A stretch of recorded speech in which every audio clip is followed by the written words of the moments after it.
Where do you go when you die?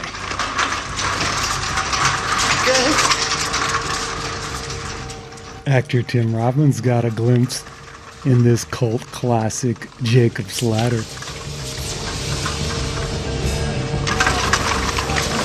And I guess that's how it is with the afterlife. I mean, we know it's probably going to work out okay, but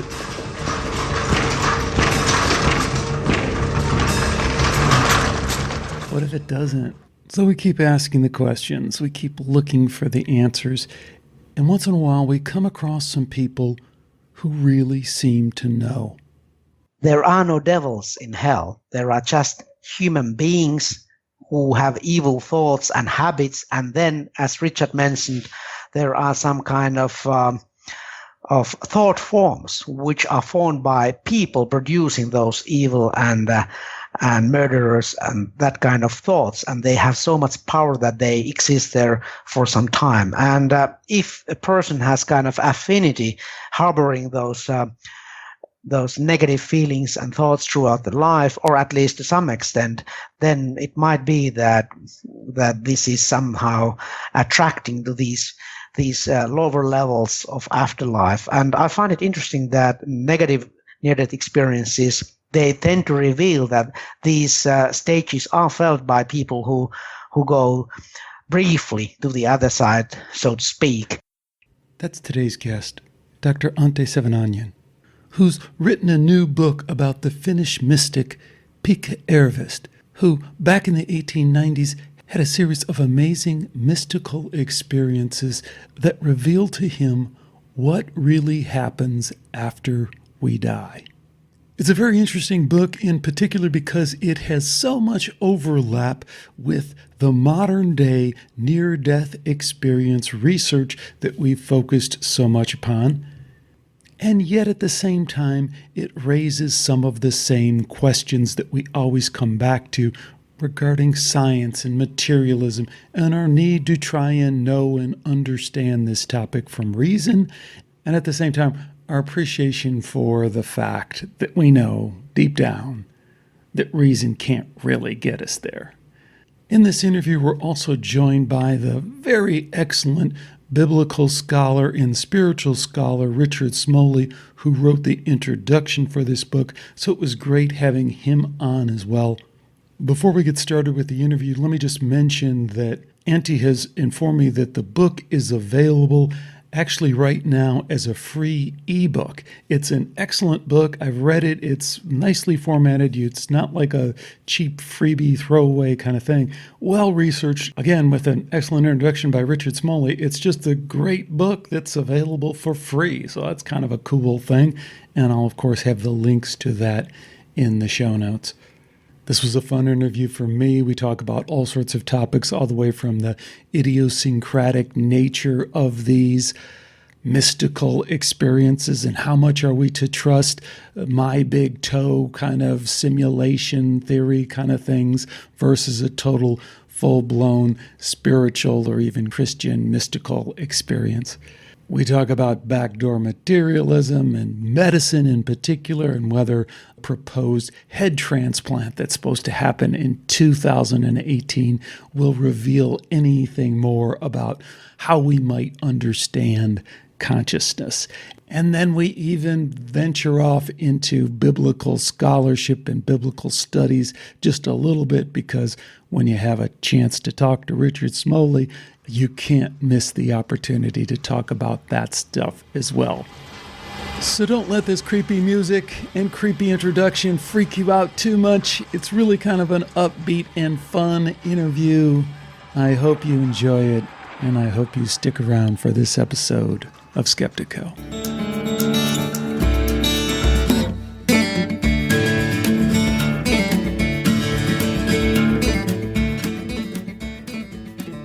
Today we welcome two guests to Skeptiko. Dr. Antti Savananyan. He joins us as someone who's contacted me because he's listened to Skeptiko, and then I came to find that he was writing a very interesting book right up our alley. The book is titled From Death to Rebirth, and it's about the Finnish mystic Pekka Ervist. And now before I go further, how do we really say that name? Pekka Ervast.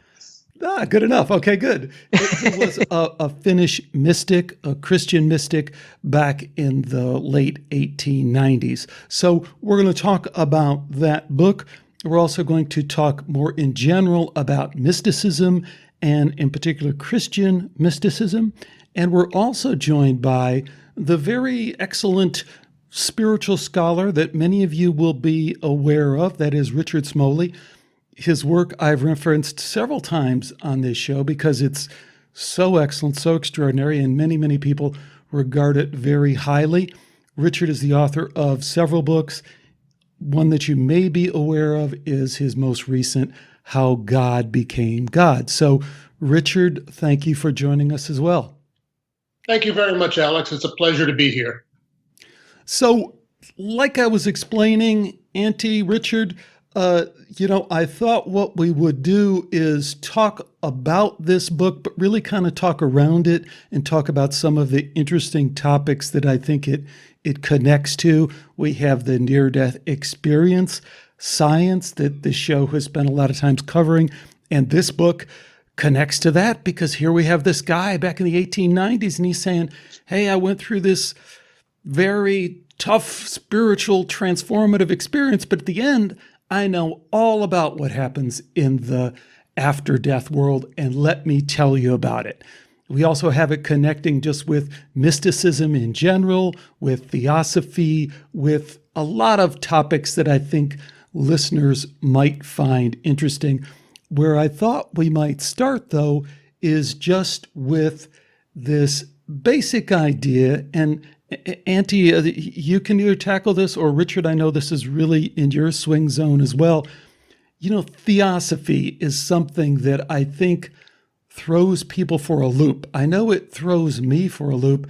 I think there's a strong historical connection we have to the word that I don't think fits with the way people use it and think about it today. So how do we want to just pull that apart to begin with as a definitional kind of foundational thing? Well, I can start. Theosophy means divine wisdom in its Greek roots. It has two meanings, one of which is generic, and that small t theosophy is, shall we say, a kind of blueprint of the structure of the divine.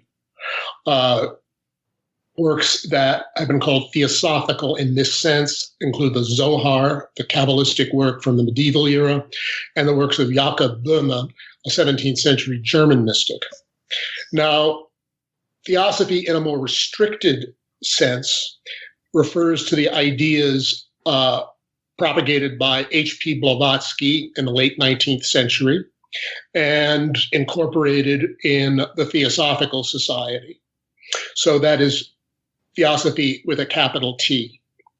To put it in an even broader context, there is something called variously the ancient wisdom, the esoteric tradition, the perennial philosophy.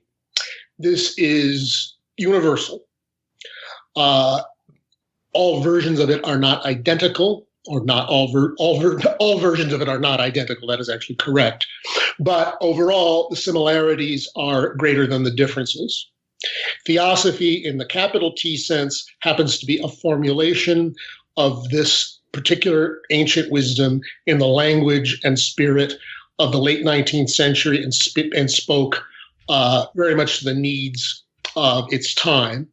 And as a movement, it brought forth a lot of things, including the New Age as we know it.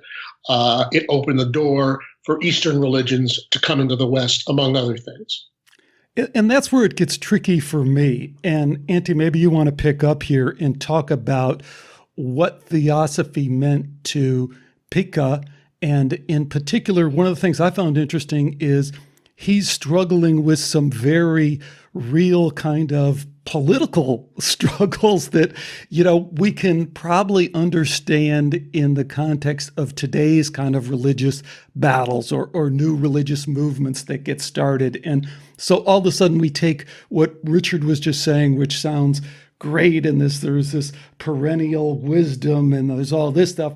And then we hear about these guys fighting and the big breakups and all of that stuff, which I think is also on the back of our mind too. So maybe switch gears for a minute and say what Theosophy felt like to PE back in the 1890s from what we can tell from what he's written.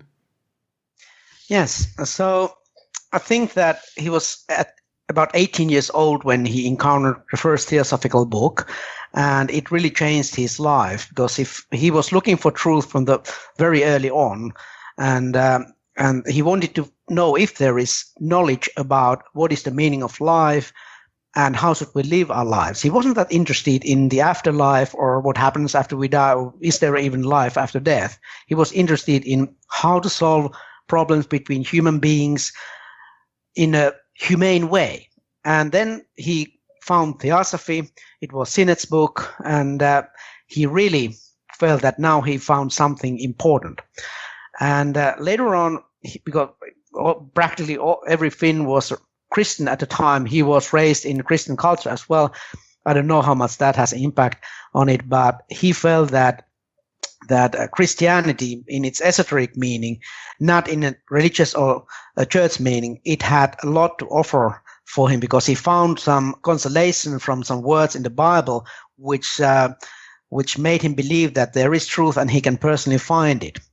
And he found that these ideas about ethics of Christianity from Leo Tolstoy, the great author, Russian author, who really changed his life in a different for a different direction after finding these kind of commandments, Jesus's commandments, that they eventually led him into transformation experience, in which he felt that he got a contact with his, I would put it, higher self.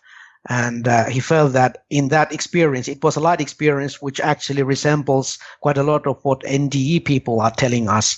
And he felt that these commandments, which Tolstoy had revealed from the New Testament, they were not invented by Jesus or any God. They were imprinted in the invisible cosmos in itself. They were the laws of life itself. So in a way, that was the start of his real spiritual teaching and his path in Finnish Theosophy. Excellent. And I think even if we were to stop and pause right there for a second, there's already some really interesting stuff to pull apart.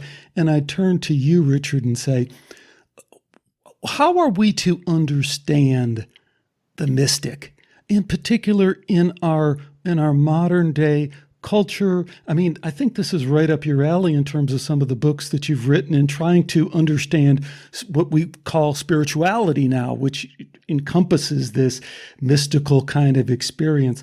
But then also, how are we to understand the Christian mystic in particular? And Antti just, kind of blew past that point, but I think it's a very interesting one, is that he was immersed in a Christian culture. You almost get the sense from reading him that he really couldn't even consider anything outside of that. So his mysticism is decidedly Christian. At the same time, I think, as Antti is suggesting, it was broader than maybe what most people would associate with kind of a strict or fundamentalist kind of Christian experience that people, as they understand it today.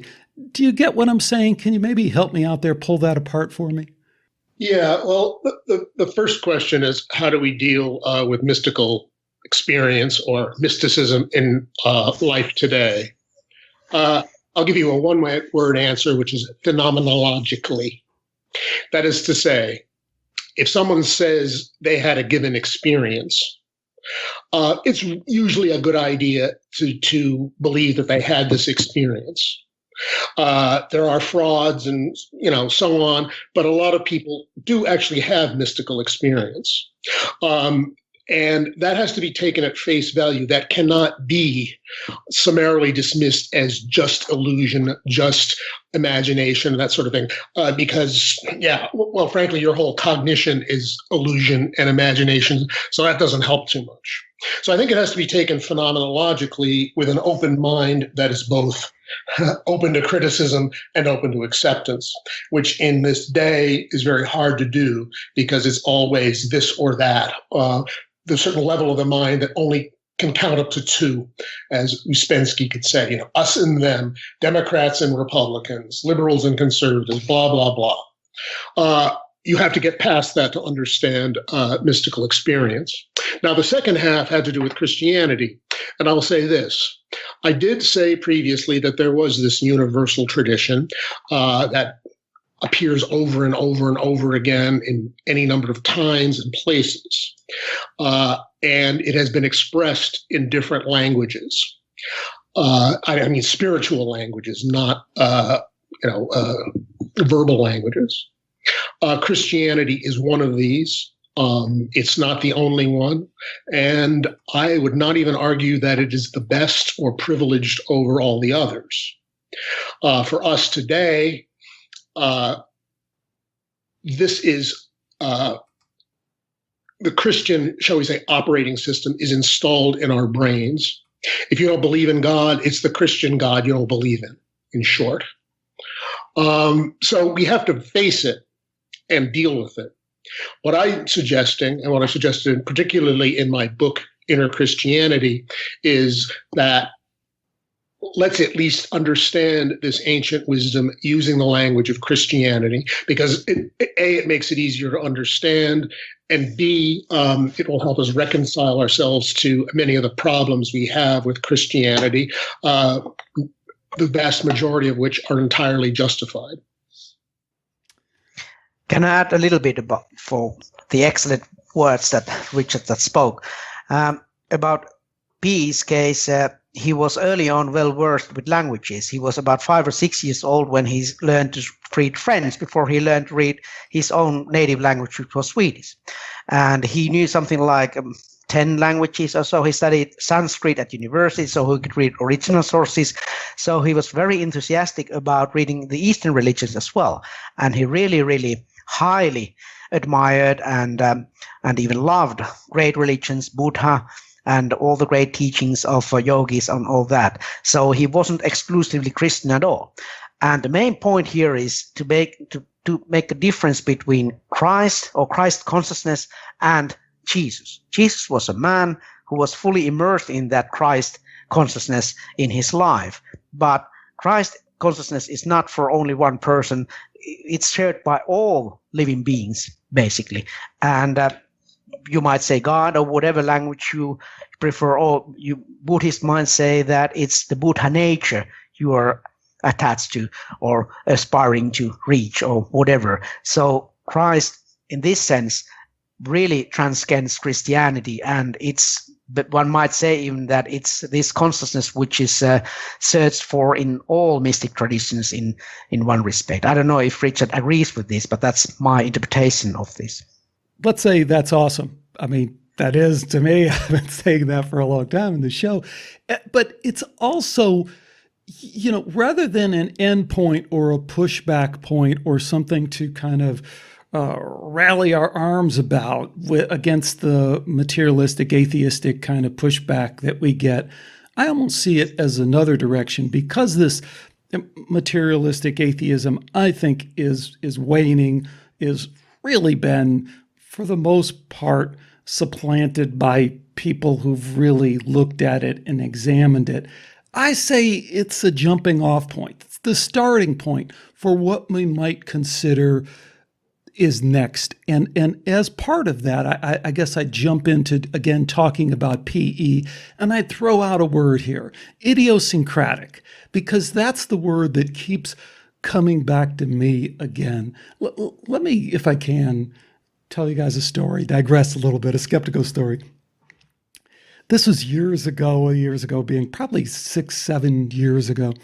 I was embattled in this kind of ongoing debate with a group of skeptics that produce a very popular podcast show, and the guy is from Yale. His name is Dr. Stephen Novella, and he's quite well known, quite prominent in both the scientific and in this atheistic community. And the nature of this debate, which turned into a demonstration, was on mediumship. And I said, well, it's been proven in the lab, over and over again.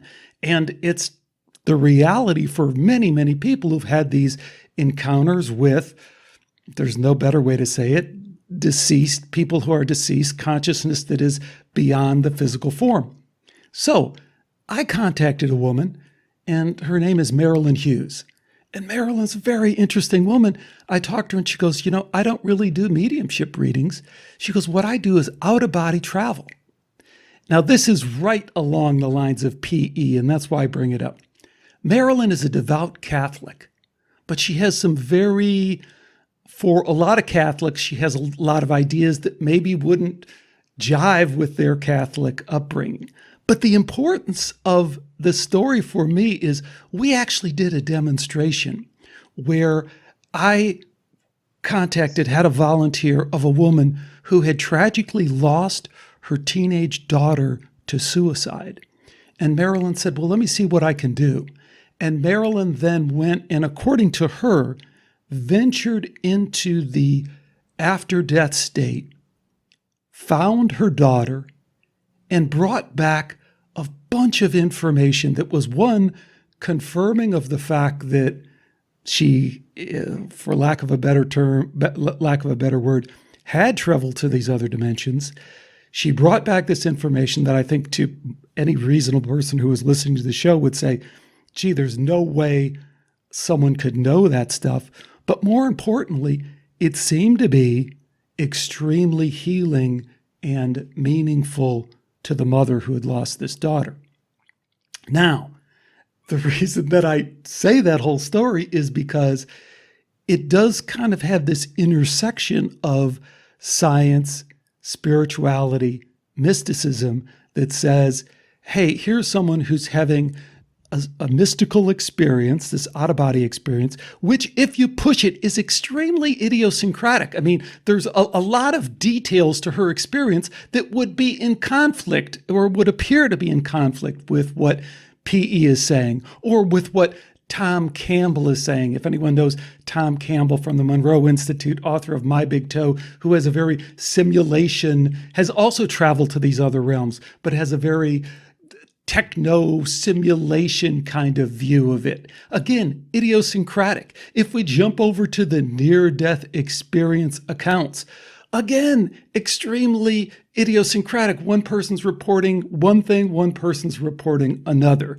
So I've laid a lot on the table there, but maybe we can approach this idea of, as we put our arms around this, what are we to make of what seems to be the differences of these very real, as you pointed out, Richard, we can't just blow past them and say, well, it doesn't matter because they're all illusion anyway. There seems to be some reality to them, but there seems to be some differences almost bordering on contradictions to them. And I'd like you both maybe to talk about that. Well, what I would say is this. Let's say you don't believe in the existence of Africa. You just don't believe in the existence of it. You want proof.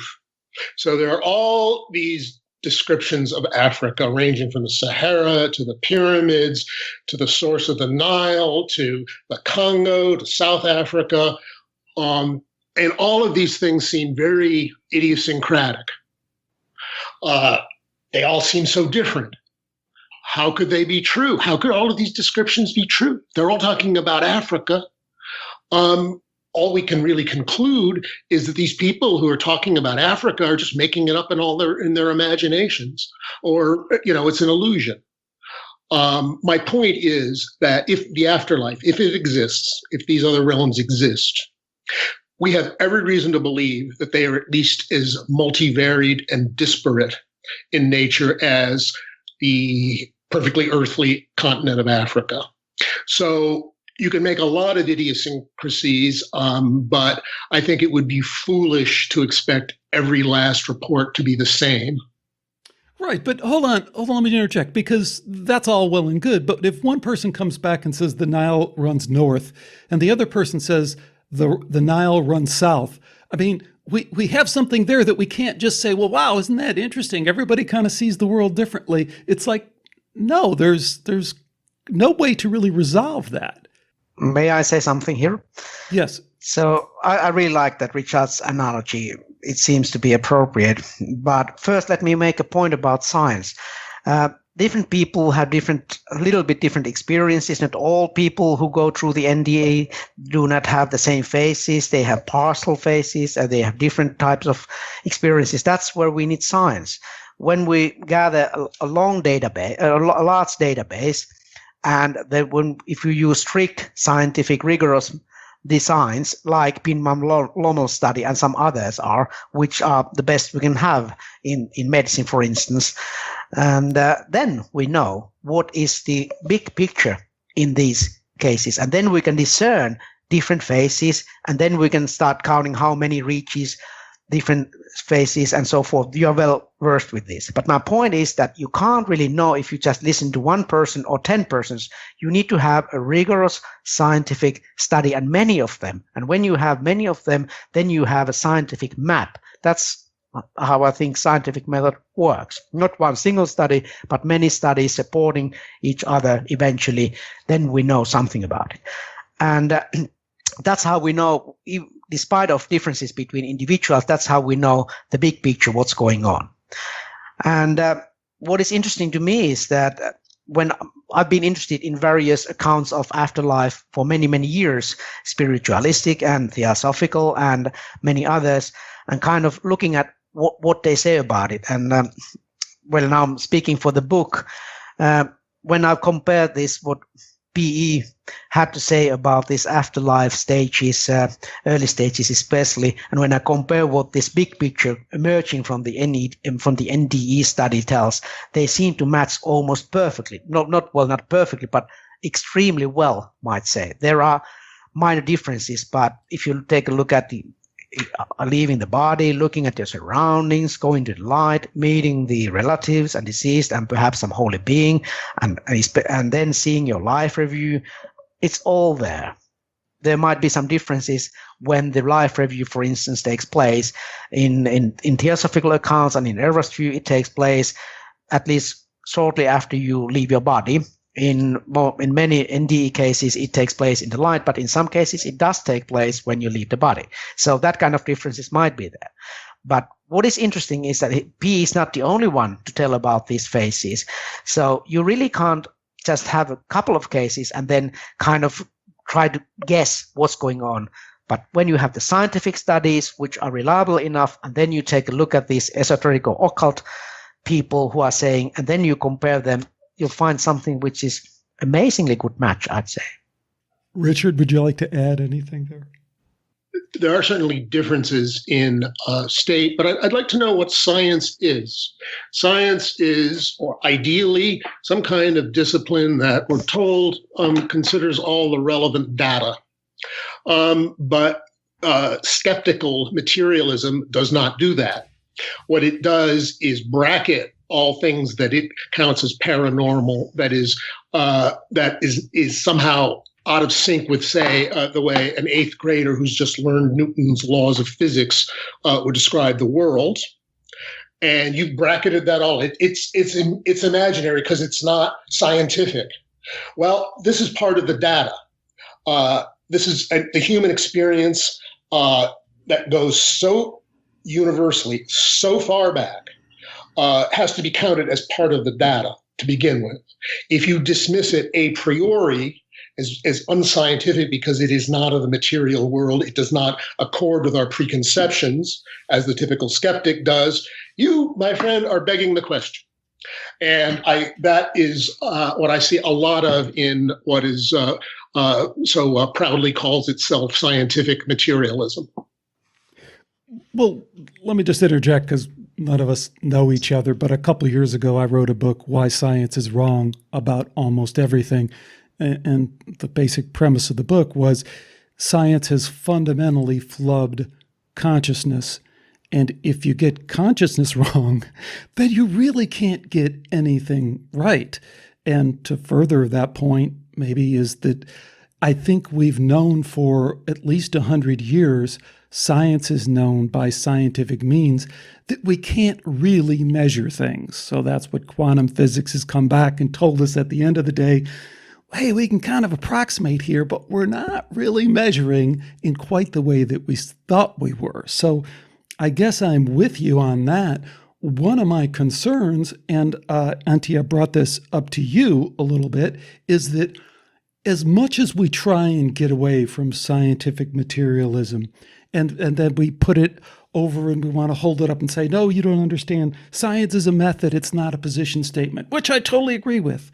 At the same time, we want to pull it back in. We have this desire for backdoor materialism, I call it, where we want to say, oh yeah, but look at this study where we showed that NDEers have this kind of experience 42.6% of the time. And we want to somehow hold on to that and give that meaning and elevate that up in a way that, again, tries to add some kind of scientific legitimacy to it that I don't know. I mean, I feel torn with that because I understand the appeal of that, and I certainly do as someone who likes to be logical, likes to be rational, but I also see the limits of that. And let me throw one tiny more piece on the table there, and that's that I was surprised to find this same kind of what I call spiritual physics in the work of P.E. again. Here he's writing in the 1890s, and he's saying, well, suicide works like this, and it can be broken down these ways. And we spend this much time here and this much time there in the afterlife. And again, I want to challenge that and say, why do we want to reduce this down to some kind of physics again, like we understand it, we can measure it, we understand time. Time is linear. Well, we clearly, maybe it wasn't commonly understood in 1890, but it certainly is today that this concept of time and this linearity to it is just a convenience that makes us comfortable with what we experience, but doesn't have any reality to it. So what about that? Well, let me first say something about science. I'm a science teacher, physics teacher, and I'm enthusiastic about it. And I've produced some science myself, and so I have an idea how science works. And of course, listening to your Skeptiko shows have allowed me to see a different perspective. So what I find interesting in this NDE studies and children who claim to remember their past lives and some side research is that using the scientific method or scientific methods which do not assume any metaphysical assumptions about soul or anything else but material world and energy and information, that's the package basically. So that's fine. I have no trouble with that. As a physics teacher, I know that these laws of physics, they work well in lab and you can reproduce them, and the better lab you have, the better you can reproduce them. So there's no problem in that. However, when these topics I just mentioned, when they are investigated using scientific methods, you end up with the data which is not anymore best explained by reducing all these concepts within the materialistic framework. But you need to look at the data, and then you are forced to forced to have a different explanation, which opens the door to other things besides material world. I think this is what Skeptiko shows and research have very clearly shown. And I find it fascinating that using the scientific method, you just end up with something which isn't anymore within the realm of scientific method for those who believe in natural axiom that there can be no other explanations besides natural ones, and natural defined in a narrow sense. Yes, let me just emphasize that point because I think it's an awesome one, is that I think the greatest contribution science has made is to obsolete itself and to show. At least that one assumption, which is, well, skeptics, they really want to believe in that. There can be nothing else. Of course, it depends on skeptic you talk to, but that's what they seem to be adhering to very strongly, that there can't be any other things besides what you can find in natural world. So in a way, you're right. Yeah. Richard, can you jump in there? I would myself say that there's a great deal of evidence that is not only scientific, but to use a bad word that I hope you don't mind, that I use on a show like this, but anecdotal. Nevertheless, I think there's something to be said for the existence of these alternate planes and the survival of the human entity on them in some way after death. But I agree with you about a lot of it, where it says, like, well, this is how long you stay on X plane if you committed suicide and that kind of thing. I simply don't know about, and I'm not wildly inclined to take it at face value. Well, Richard, let me pull you back, because I know I talked for a long time. What do you make of this, what I'm calling backdoor materialism? And I'll tell you where it really comes into play. If you are familiar with the work of Thomas Campbell, My Big Toe, is very popular on YouTube and on the lecture circuit. Monroe Institute, if anyone knows, would give you an idea. But what I see coming from that is even a further pullback of the mystic. So he's in the mystical realm, but he's saying, oh, no, it's a simulation. Like, and think of it as a computer simulation. And I've done the math, I've done the physics. It's a 60 frames a second simulation. I mean, there is a continuum of mystical experiences that get slotted into some very materialistic sounding expressions of this that I want to say concern me, give me pause. I mean, I don't agree with. I mean, I don't know. Backdoor materialism. What do you make of that? I'm not familiar with Campbell's work at all, so I don't really feel qualified to comment on it. I think that even if you go that way, you can say, well, it's all a simulation. It's all, a simulacrum constructed by the mind. Well, that's true, no doubt.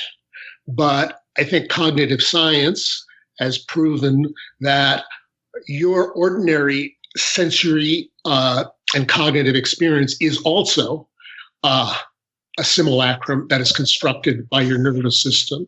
So to privilege one and say, well, this is real, and to turn this other aside and say this is false, I think is fallacious arguing.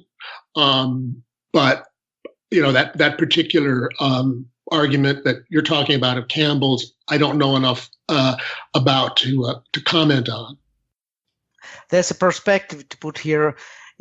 Well, if I'm referring to P.'s work, he tells that it's not his own opinion. Of course, there are many others who say the same thing, that the afterlife states is just a very, very tiny fraction of the other planes or other worlds that exist there. And usually when somebody leaves his or her body, they will end up in that different realm, but not in the realm where the dead people are residing. So it's kind of, in P.'s words, it's sacred, it's guarded in a sense, and you can't enter in that world without good cause.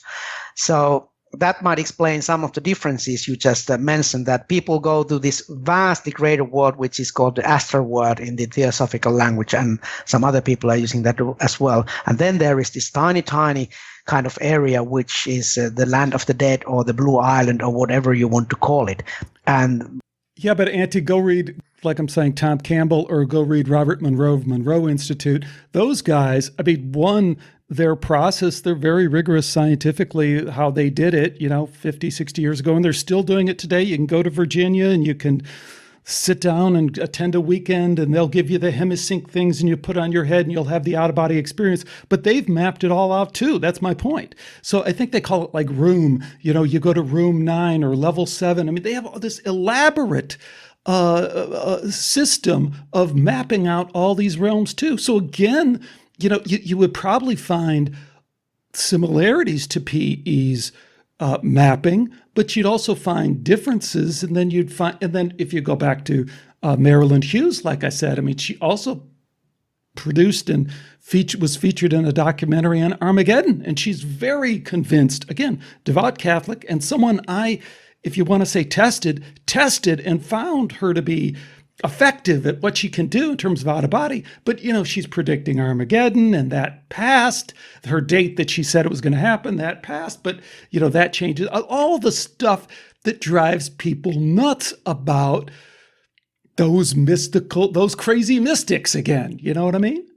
Yeah, well, I was thinking about Jürgen Ziva. You had him in the show some years ago, and I read his books, and it seems to me that what he is describing about the afterlife states, it coheres quite well what PE is saying, for instance. And he even told that he had guidance to begin with. He met this person, I'm not sure if he called him a master or some exalted being who was really kind of familiar with all these states that were going on, and he helped him to move between different phases and states. So he got guidance, and this is explained in P's book as well, how this is organized in a way. So I found it fascinating that Ziva, who had nothing to do with Theosophy to begin with, even though he's aware that it exists, his experiences match well in this regard with what P is saying. So it depends. If you go unprepared, you might see very different things.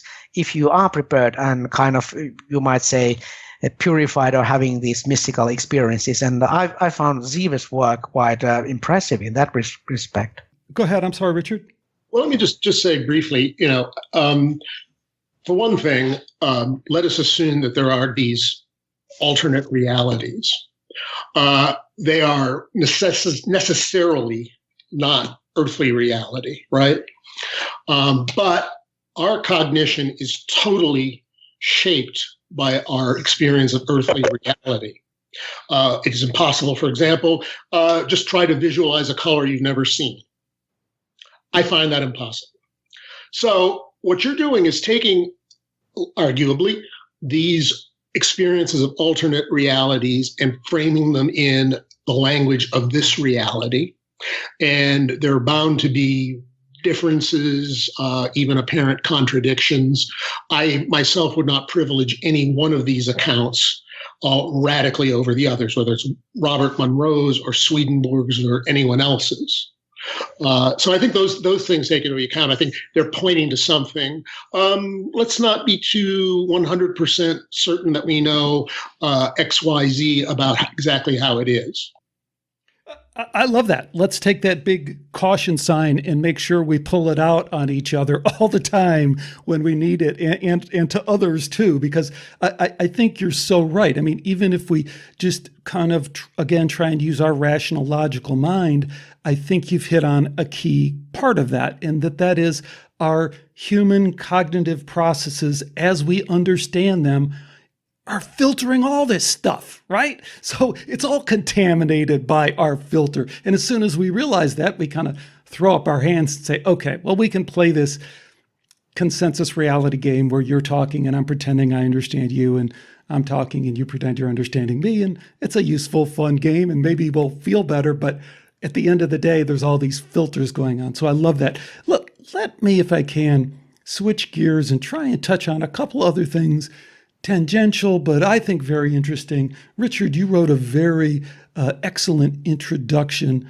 to this book, From Death to Rebirth, a book about this Finnish mystic, Pekka Ervist, and it was co-authored by our guest, Antti, and a couple of other folks as well. And you're going to want to check it out. It's really, let me say that because I've kind of been interested in talking about these other topics.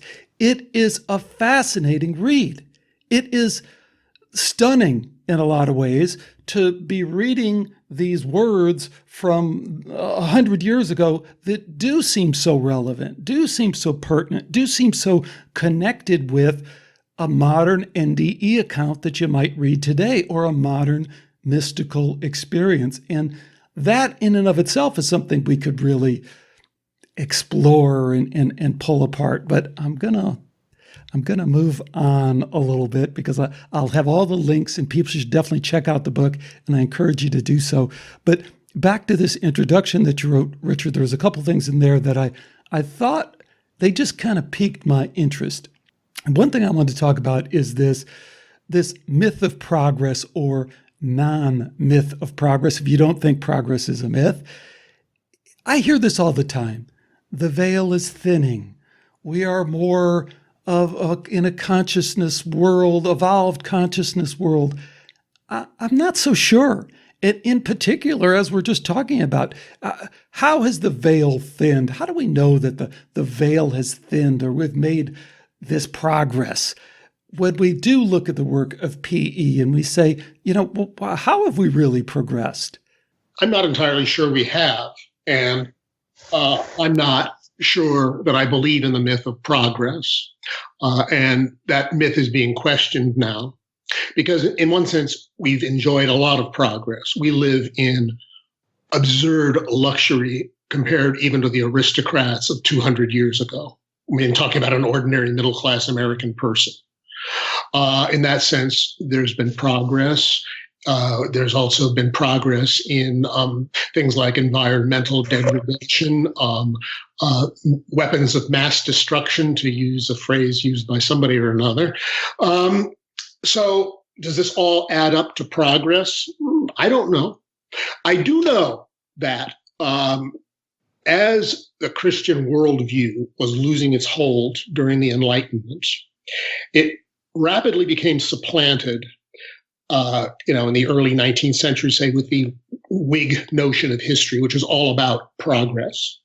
So the, shall we say, eschatology of Christ coming down and fixing all things at the time of the end was starting to weaken. So we had to replace it with a myth of gradually incremental improvements or dramatic improvements in progress.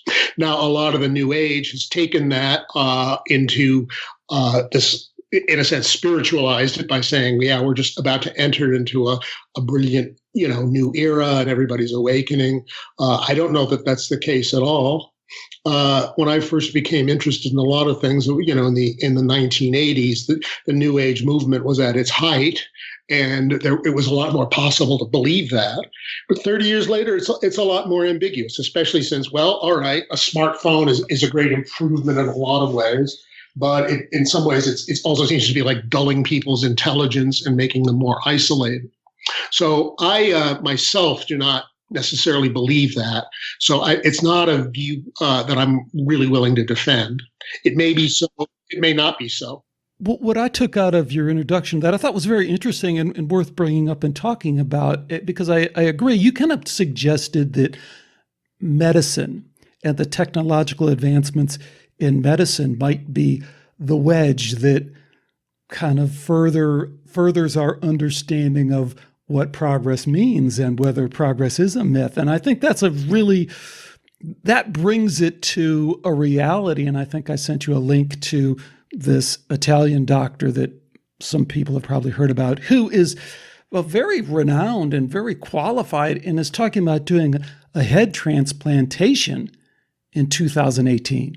And I think, to me, that really cuts to the core, if you will, of some of these ideas about transhumanism and how that might intersect with our ideas about what it is to be a spiritual being and the transcendence of the spiritual experience. So maybe both of you want to talk about what some of these technological advances might mean and how they might challenge. We've been here for almost an hour talking about all these cool things. What about when the technology comes along and says, oh, no problem, I can move your soul from this entity to this entity? Is that going to be the wedge that now causes us to have to re-examine all these great ideas we have? Can I make a comment of the earlier point about thinning the veil first? So I think that if you take a look at a larger perspective, which Richard nicely brought up, is that for say 300, 400 years ago, if you spoke about reincarnation or out-of-body experiences, you were in serious trouble in many parts in Europe. You are not anymore. And actually these ideas, which we take so self-evident that you can talk about these things, and many people, lay people know, who have nothing to do with religions or Theosophy or any spiritual movements, they know about these things a little bit at least. So it's in the culture. Kind of a cultural thing? I mean, you're talking about the West, you're talking about the Europeans who are the only people throughout time, throughout history, the only group that's gone away from, right? All the shaman and all the people in. That's true. But there is some progress if you think in terms of hundreds of years, what you can talk about, what you can write, and we can have even this conversation with no fear. I mean, it wasn't possible in the 16th century, say. Yeah, we all know that. But Antti, what are we going to do when this guy takes the head off of one guy and puts it on another guy? Yeah, I mean, that's going to answer a lot. That's going to answer a lot of questions. We might be having a very different conversation next year. Let me make a confession here. I'm a part-time skeptic. It means that when we're dealing with questions which are in the realm of science, I'm always looking for the best evidence, as you as well. But what I'm looking for not one study, but many studies, replication, independent replications, and then I'm looking at the whole picture, which is meta-analysis or reviews or something like that, and then we know quite certain. So what I'm saying about that experiment, I took a look at it. I'll wait and see. And after a couple of years and after replications and many rounds, then we know what is the data that we can trust. And then I can make my conclusions about it. So even if it happens once, it's not something which would be scientifically that, say, revolutionary, unless it's replicated, as you know. So I'm a bit, I hesitate to say, a bit skeptical about it. I'm not a scientist, and that's largely because I'm skeptical, some of the fundamental premises of science. But all right, you're talking about you can transplant consciousness technologically. Okay, let's go with that. What if you go back to the year 1750 and two learned scientific savants are talking about whether it would be possible to land a man on the moon? One of them says it is, one of them says it will never happen. Which one was right? Well, the answer is obvious, but here's the catch. What the increase in knowledge required to put a man on the moon took science far beyond what the knowledge of its day of 1750 was. So if you are actually going to get to a point where you're transplanting consciousness in reality rather than speculatively in Arthur C. Clarke land, you may have to know a great deal more about consciousness than they do now. As you know, even getting a coherent definition of consciousness has been rather difficult to extract from the experts. True, and here's where I was going, guys. And again, I apologize for not having the exact line or the exact quote from your introduction, but what I thought was a great point was that, we can talk about these things philosophically, but technology, that's the advantage of technology in particular. And if we want to make a distinction between technology and engineering and science, which I think is a useful distinction sometimes to make, a lot of people don't understand science, but they'll point to their frickin' iPhone and say, see this iPhone 8? Let me show you what it can do. And we can't deny what it can do. And medicine is even trickier, right? So when we do, the crispy gene therapy and we're rewiring and we're changing genes, or even something as kind of commonplace in terms of our understanding about neuroplasticity and our ability of the brain to rewire itself. I think you were correct, Richard, to point to medicine in particular and the technology of medicine as being kind of the tip of the spear in some ways in terms of getting at some of these questions. And I just said I would just take that one step further and say, here's a spear that seems to be poking out, and that is this guy's doing a freaking head transplant. And I don't know what's going to happen, and I don't know how I'm going to feel about what happens. And I don't think it's going to be anything clear in, like you're saying, Antti, but this is not the kind of thing where we're going to need 5 or 6 studies. I mean, we're going to have somebody who used to have a head and now has a different head, and that's going to answer some questions right away. I mean, right away.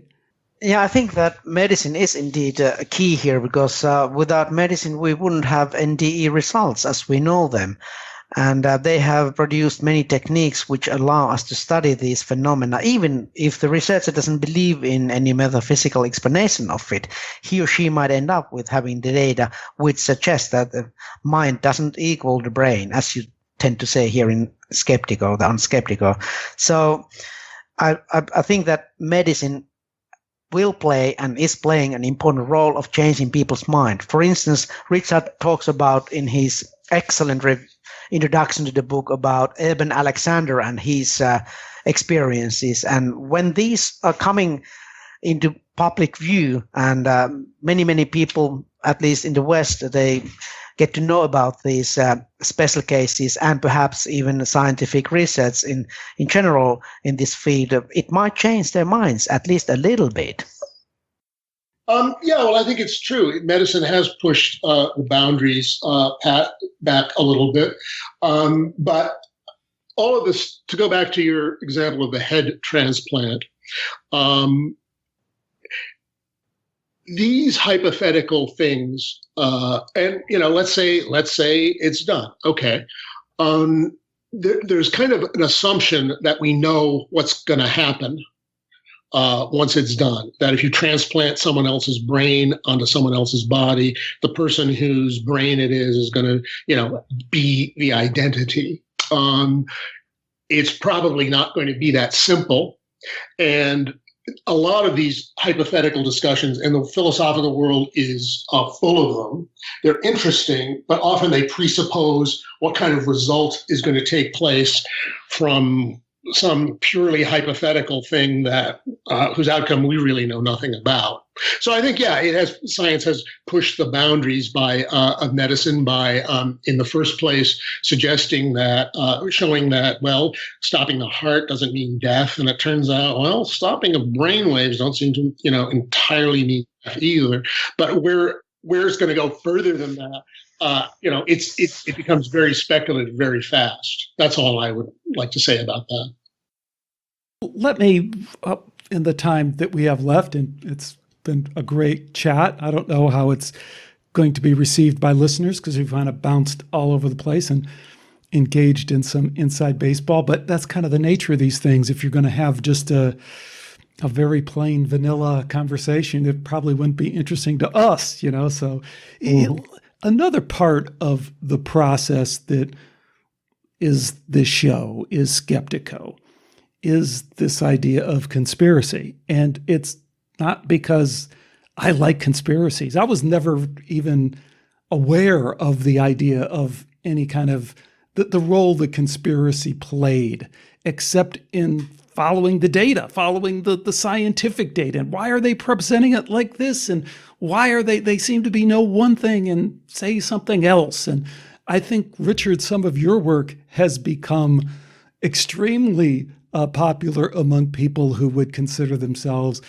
conspiratorial, because it's just the nature of, again, I don't think you're a conspiracy guy per se or a conspiracy theorist. Far from it. You've just followed the data where it leads, and some of the things you've discovered, people find shattering of their existing belief systems. And I want to talk about a couple of those because there's a couple that I think are really interesting to kind of just get out there. One is, again, and if I got this wrong, you tell me, but from your very excellent How God Became God best-selling book, one of the points you make is this idea that we have about the devil, Satan, the bad guy, whoever you want to characterize him in the Old Testament and before the Old Testament. We can pretty much go back and trace that as an invention that seems to pop up in these books kind of out of thin air.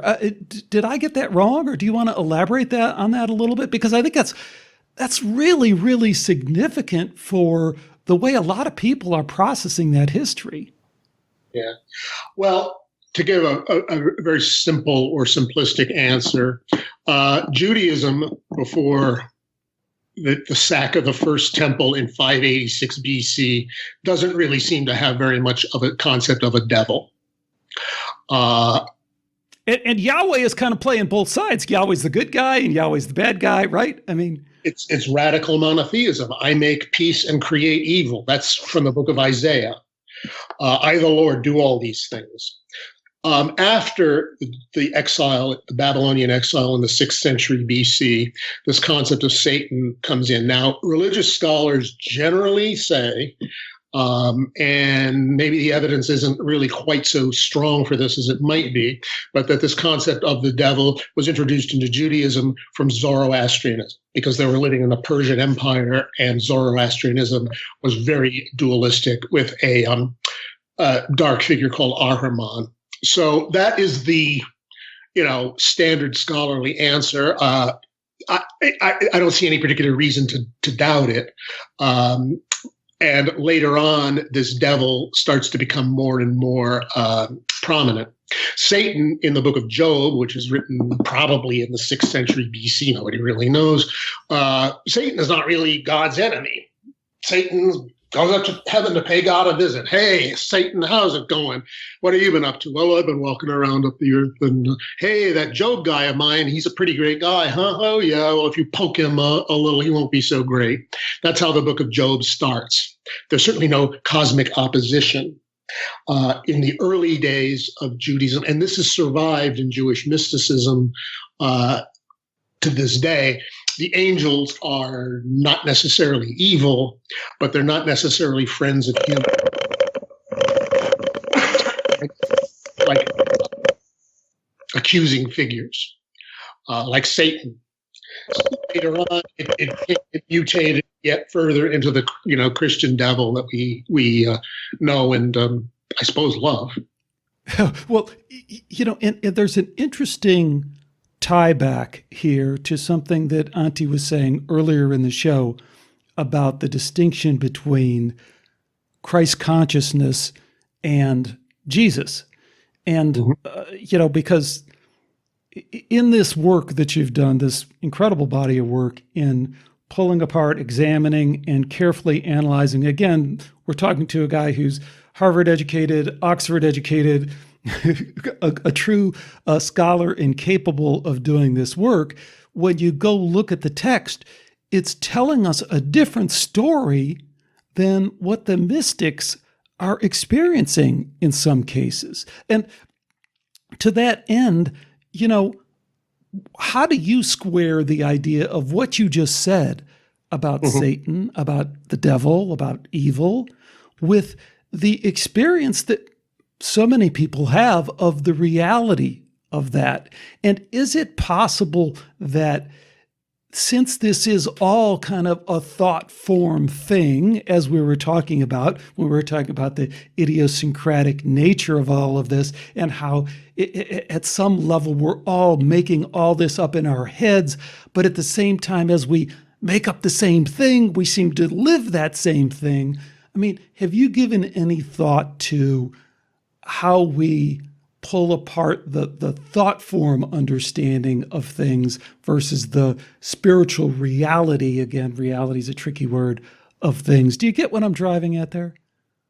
Yeah, and it's a very long and complex answer. But to give a short answer to part of it, I think the thought form concept that you mentioned is important because human thought has power. It has power. It enables you to build bridges and blow up other people and all sorts of things like that. But the thought itself has a kind of power. If a lot of people have the same thought, it's power squared. And in the occult literature, this is called an egregore, which is what I just said. It's a collectively generated thought form that appears to have a quasi-independent existence. If you don't want to use the example of the devil, how about Santa Claus? It's more or less the same thing. Does Santa Claus exist? No, not really. But on the other hand, Santa Claus does exist in people's minds. I think the devil does exist in people's minds. Then, there's a larger problem, which is, of course, the problem of evil and who is to blame for it. And that's a really big topic. We could go into it or not, as you prefer. Auntie, do you have anything to maybe add to that, or in particular how it might relate to your understanding of P.E.'s work, how much of that is, because it also relates to his time in history, and that, I think if we take Richard's idea of thought forms mattering, making a difference, then I think that also explains why we all kind of move in lockstep with our times to a certain extent, because we are embedded in a culture, we are embedded in a common cultural motif, from one time or another. Well, I take a lead about that devil issue, not devil himself or herself, whatever that is, but about a negative near-death experiences, which are even hellish. As when you take a look at the book, there's a chapter about these afterlife stages, which are hellish in nature, and P.E. tells in his own experience that there are no devils in hell. There are just human beings who have evil thoughts and habits, and then, as Richard mentioned, there are some kind of thought forms which are formed by people producing those evil and murderers and that kind of thoughts, and they have so much power that they exist there for some time. And if a person has kind of affinity, harboring those negative feelings and thoughts throughout the life, or at least to some extent, then it might be that this is somehow attracting to these lower levels of afterlife. And I find it interesting that negative near-death experiences, they tend to reveal that these stages are felt by people who go briefly to the other side, so to speak. And of course, usually they don't go to hell as such, but they are allowed to see or hear something quite near. That's what I gather when I read some books about that issue. But it seems to cohere with, for instance, P.E. and other theosophical sources are telling about it. So I'm not sure if it answers anything about this issue of the issue of evil or devil, but it's an interesting point to be made that it's human beings who are producing that evil in those afterlife stages, but it's only temporary. There is no such thing as permanent hell. I'm sorry that I dragged this discussion back into the book, but I'm not a Bible scholar at all, so I'm just reading Bart Ehrman and some other sources to know what they are saying about the scholarship of Bible. So I can't really make any comment about that, but this is what I wanted to say. Yes, no, that's very good. I kind of tend to agree with you that as above, so below, and turning that around works too. As below, so above. I mean, we don't have to look very far to imagine how far evil can go in the realms beyond this world, right? I mean, we see it all around us. So if there's any kind of extension of that into these other realms, hell yes, there's evil. Indeed. Yeah, I mean, I would guess just sort of sum up with a line from the Tibetan Book of the Dead: know these things to be thine own thought forms. As the deceased person is going through the both positive and negative aspects of the after death state. Awesome. Well, perhaps we'll just leave it there, because we could go on and on and on. Such a great, interesting conversation. Again, our guests have been Dr. Antti Savanian from Finland, who's just written this new book, From Death to Rebirth. Also, Richard Smoley, you can check out his excellent website. We'll have a link to it. And be sure to check out his latest book, How God Became God. Thank you so much to both of you for joining me today on Skeptiko.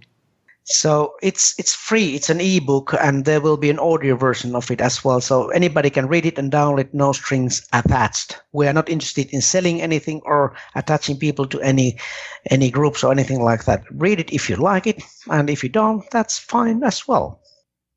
That's great. And I'll also include that in the introduction very early on, so don't worry, I'll mention that. And Richard, I'm sorry, tell folks some more, because I just kind of blew past this.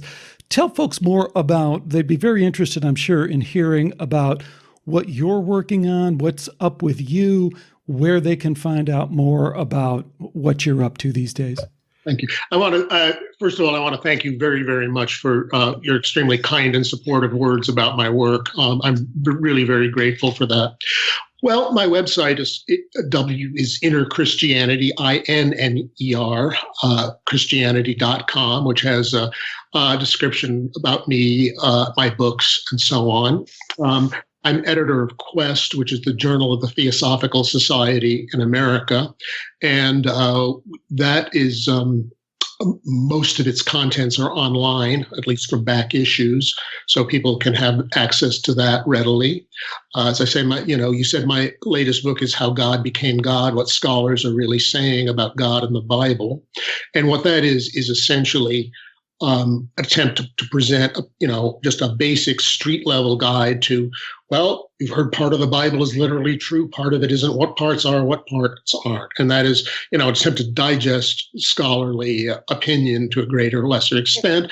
Of course, being the author, I have my own opinions and certainly insert those as well. But I think it's a fascinating topic, and, I find it continuously absorbing. So in any case, that's a little bit about me. I really, really do appreciate your time and your interest. This has been a delightful conversation. Well, it certainly has for me. I thank both of you very much. And it's been kind of a dream come true, because I'm an avid Skeptic listener, so being part of the show is just wonderful. And to talk about these topics, amazing. Thank you so much, Alex and Richard. I really appreciate your work and your contribution to this project, and it was so nice to talk to you both. Thanks. Thanks again for Auntie and Richard for joining me today on Skeptiko. I guess the one question I'd tee up from this interview is, what does await us after we die? That's a huge question, but it's the question of this interview, so let's toss it around. Is there really a there to even explore? Is it all thought form created by what we think it's going to be? Or is there a reality out there that we must face? Let me know your thoughts. Of course, the place to do it is, well, any way you want. You can do it through the Skeptiko forum at skeptiko.com. You can reach me on Facebook or drop me an email, or even on Twitter. I'm starting to slowly, eventually move over to Twitter a little bit and try and dabble in that. So if you want to try and reach me over there, that's fine as well. Any way you connect with me will be fine with me. I'd love to connect and hear what you think about the show.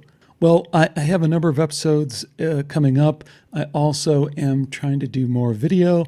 I don't know how that's going to go. It's kind of a lot more work, but I'm trying to figure out a way to do it that's manageable. But I will be putting out more YouTube videos related to the interviews that I do on Skeptiko, so look for that if you're interested as well.